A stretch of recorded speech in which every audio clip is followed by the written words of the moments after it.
നമസ്തേ. എന്റെ കഥാപുസ്തകത്തിന്റെ കഥ കൊച്ചേട്ടന്റെ കത്ത്. പ്രിയ ഡീസൽ കുടുംബാംഗങ്ങളെ, ഇടുക്കി ജില്ലയിലെ പ്രകാശ് സിറ്റി എന്ന എന്റെ കൊച്ചു ഗ്രാമത്തിലെ പ്രഭാത് പബ്ലിക് ലൈബ്രറി എന്ന ഞങ്ങളുടെ വായനാശാലയിൽ അപ്പൻ ഞങ്ങൾക്ക് അംഗത്വം എടുത്തു തരുന്നത് ഞങ്ങൾ 4ാം ക്ലാസ്സിൽ പഠിക്കുമ്പോഴാണ്.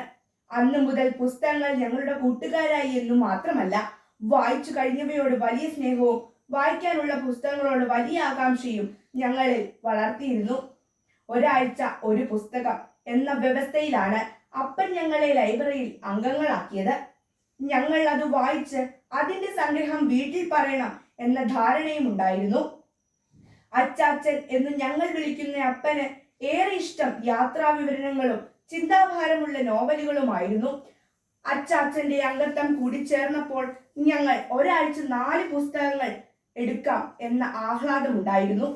ഞങ്ങൾ ബാലസാഹിത്യവും ശാസ്ത്ര നോവലുകളും കവിതകളും നോവലുകളും വായിക്കാൻ അപ്പൻ നിരന്തരം നിർബന്ധിച്ചു.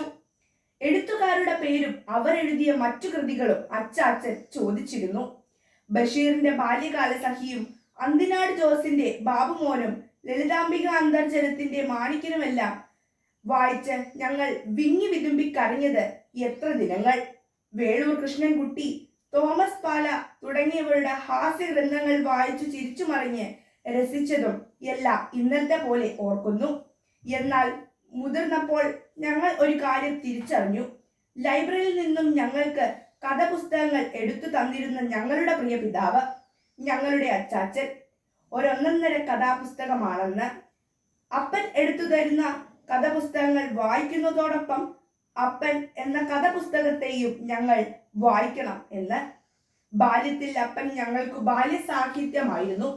മല്ലനും മാദേവനും കുരങ്ങനും മുതലയും പോലുള്ള രസിപ്പിക്കുന്ന കഥയായിരുന്നു അപ്പൻ.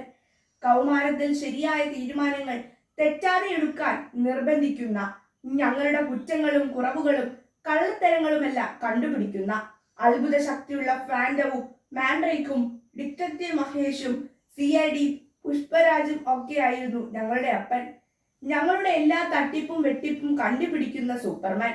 ഞങ്ങൾ മുതിർന്നപ്പോൾ അപ്പൻ ഞങ്ങൾക്ക് വിക്ടർ ഹ്യൂഗോയുടെ പാവങ്ങളിലെ കള്ളനോട് ക്ഷമിക്കുന്ന ബിഷപ്പായി മാറി.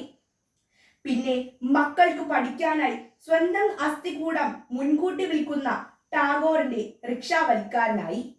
ഇന്ന് അപ്പനെ വായിക്കുമ്പോൾ അപ്പൻ ഞങ്ങൾക്ക് ആരെങ്കിലും എഴുതിയ കഥയല്ല, ഞങ്ങളുടെ ജീവിതത്തെ രൂപപ്പെടുത്താൻ, ഞങ്ങളെ രക്ഷിക്കാൻ, ഞങ്ങളോട് ക്ഷമിക്കാൻ, ഞങ്ങളെ സ്നേഹിക്കാൻ, ഞങ്ങൾക്കായി സ്വന്തം ശരീരവും രക്തവും നിങ്ങൾക്ക് വേണ്ടി മാത്രം എന്നു മാത്രം പറയുന്ന ദൈവപുത്രനായ ക്രിസ്തുവായി. ഞങ്ങളുടെയും കുടുംബത്തിന്റെയും കുരിശുഭാരം ചുമന്ന് ഞങ്ങൾക്ക് ജീവൻ ഉണ്ടാക്കുവാൻ സ്വന്തം ജീവൻ അർപ്പിച്ച രക്ഷകനായി. 2026 ജനുവരി 17 ഞങ്ങളുടെ അച്ചാച്ചൻ ഈ ലോകത്ത് നിന്നും സ്വർഗത്തിലേക്ക് യാത്രയായി. ഇന്നുവരെ ഞാൻ എഴുതിയ കൊച്ചേട്ടന്റെ കത്ത് എല്ലാം വായിച്ച് അഭിപ്രായം പറഞ്ഞ അച്ചാച്ചൻ എനിക്ക് അക്ഷരത്തെറ്റില്ലാത്ത പുസ്തകമാണ്. അപ്പൻ എന്ന ഗ്രന്ഥത്തിന്റെ ജീവിതഗന്ധം എന്റെ ജീവിതത്തിന്റെ സുഗന്ധമാണ്. പ്രിയ കൂട്ടുകാരെ, നമ്മുടെ മാതാപിതാക്കളെ വായിക്കാനുള്ള വളർച്ചയാണ് മക്കൾ എന്ന പദവിയുടെ യോഗ്യത. നിങ്ങളുടെ മാതാപിതാക്കൾ നിങ്ങൾ വായിച്ചു തീർന്ന നല്ല പുസ്തകങ്ങളാകട്ടെ. ആ ജീവിത കഥയുടെ ദൃശ്യാവിഷ്കാരമാകട്ടെ നിങ്ങളുടെ ജീവിതം. സ്നേഹത്തോടെ സ്വന്തം കൊച്ചേട്ടൻ. നന്ദി.